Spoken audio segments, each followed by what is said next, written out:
ជំរាបសួរក៏ដូចជាសួស្តីពុកម៉ែបងប្អូនទាំងអស់គ្នាបន្ទាប់ពីចូលឆ្នាំប្រពៃណីជាតិខ្មែរយើងបានបញ្ចប់ហើយឃើញហើយថាវីដេអូរបស់ខ្ញុំផុសប្រហែលថ្ងៃនេះគឺផុសតែរឿងលេងទឹកនៅភូមិម៉ាស៊ីនទឹកក៏ប៉ុន្តែថ្ងៃនេះនាំអារម្មណ៍បងប្អូនមកជួបនៅលើទឹកដីឃុំមួយនៃស្រុកពិមុតដូចនៅតាមវីដេអូដែលខ្ញុំបានកាត់ខ្លីៗថាខ្ញុំធ្វើដំណើរពីទីរួមស្រុកពិមុតដើម្បីមកស្រង់ទិដ្ឋភាពនៅលើទឹកដីឃុំមួយនេះតើបើចង់ដឹងថាតើឃុំមួយនេះនៅឯណាចូលបងប្អូនទាំងអស់គ្នាទៅតាមដានជាមួយខ្ញុំទាំងអស់គ្នាតោះ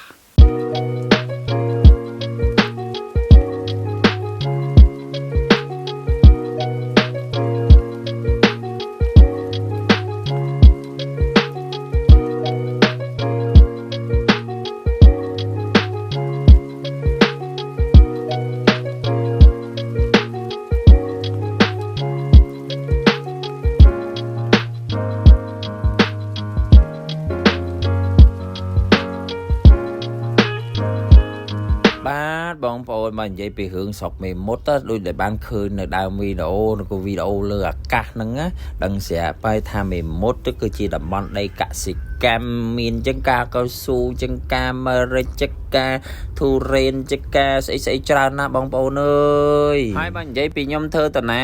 ពីទីរួមស្រុកមកនេះតំបន់កន្លែងនេះគេហៅថាទឹកដីឃុំជាំក្រវីនណាបងប្អូននិយាយពីផ្លូវចូលមកពីផ្លូវជាលេខ7ចូលមកហ្នឹងគឺផ្លូវចាក់កស៊ូរហូតចឹងមកទៅកាត់ណាភូមិរន់ជ្រៃឡើងភូមិមកខោះភូមិស្អីទេខ្ញុំភ្លេចអស់ហើយបងប្អូនអើយហើយបើនិយាយពីផ្ទះបងប្អូនប្រជាពលរដ្ឋវិញណាអូយអមសងខាងផ្លូវធំហើយមានការលក់ដូរលក់អីអញ្ចឹងឯងទៅអ្នកលក់ក៏លក់ទៅអ្នកទិញក៏ទិញអញ្ចឹងណាបងប្អូនការអភិវឌ្ឍណាគឺជាជំហាន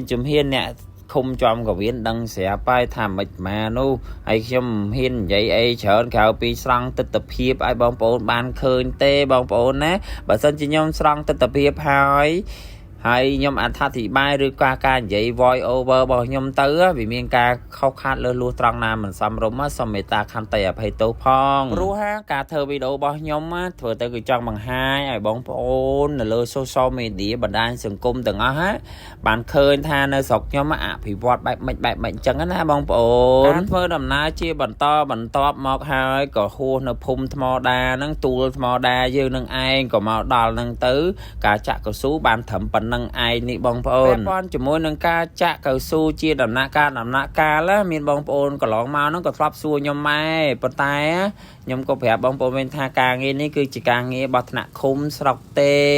ណាមិនមែនពាក់ព័ន្ធជាមួយនឹងខ្ញុំទេតែអ្វីដែលខ្ញុំឃើញណាដឹងមិនអីបងប្អូនខ្ញុំឃើញថាបន្ទាប់ពីផ្លូវចាក់កស៊ូរួចហ្នឹងមកហ្នឹងឥឡូវគេកំពុងឈូសឆាយដើម្បីចាក់កស៊ូហ្នឹងបន្តទៀតប៉ុន្តែគម្រោងហ្នឹងនៅក្នុងមួយឆ្នាំហ្នឹងប្រហែលគីឡូម៉ែត្រហ្នឹងខ្ញុំមិនដឹងទេព្រោះអីដូចខ្ញុំនិយាយអញ្ចឹងថា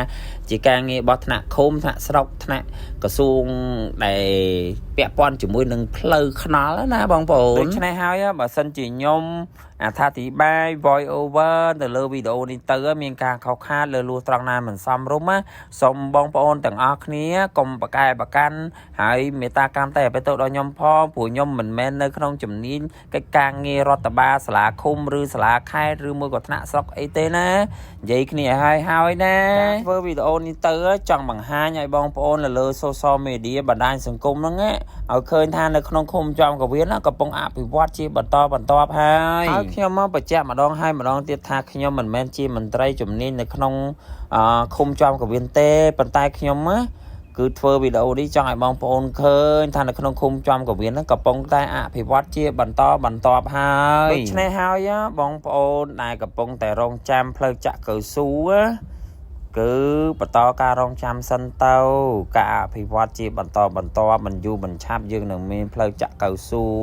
ក្រាលគ្រួសកៅស៊ូខ្មៅរលើបរលោងសម្រាប់ឃុំយើងណាបងប្អូនឃុំជាំកវៀនកិច្ចចុងក្រោយនៃការថតសំឡេង voice over បងប្អូនខ្ញុំសូមការអធិស្ឋាននិងសូមទោសបងប្អូនទាំងអស់គ្នាណាបើសិនជាខ្ញុំធ្វើការអត្ថាធិប្បាយ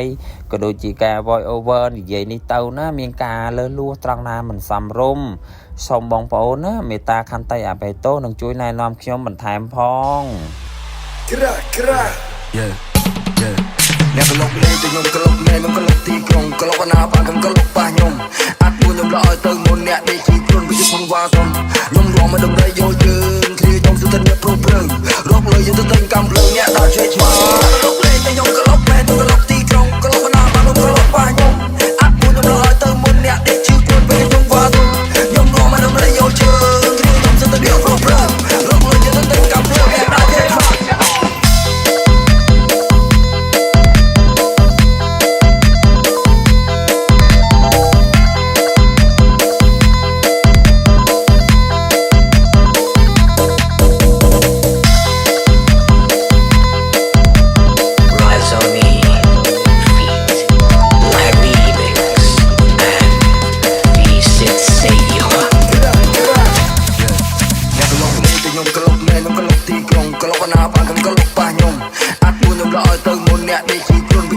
ខ្ញុំរងមកដំរី